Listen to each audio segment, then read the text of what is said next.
नमस्कार।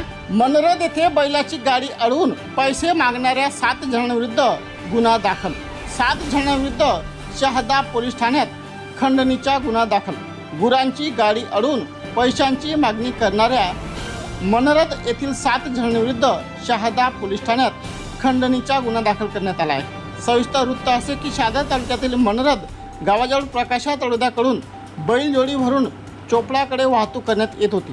यावेळी मनरद गावातील 5 जणांनी सदर वाहन अडवले, तसेच बैलजोडीची अडवलेली गाडी सोडवण्यासाठी पैशांची मागणी केली व विजय लोटन पाटील राहणार चोपडा यांना धक्काबुक्की करून जीवेठार मारण्याची धमकी दिल्याने विजय लोटन पाटील यांच्या फिर्यादीवरून शहादा पोलीस ठाण्यात मनोज काशीनाथ कोडी वय 21, निलेश मुकेश सावडे वय 20, योगेश विठ्ठल कोडी वय 23, निलेश दिलीप येसीकर वय 19, रवींद्र भगवान माळी वय 20 राहणार सर्व मनरद व इतर 2 अशा 7 जणांविरुद्ध भारतीय न्यायसंहिता कलम 308(2), 189, 190, 191(2), 126(2) प्रमाणे गुन्हा दाखल करण्यात आला आहे। अधिक तपास पोलीस उपनिरीक्षक छगन चव्हाण हे करीत आहेत।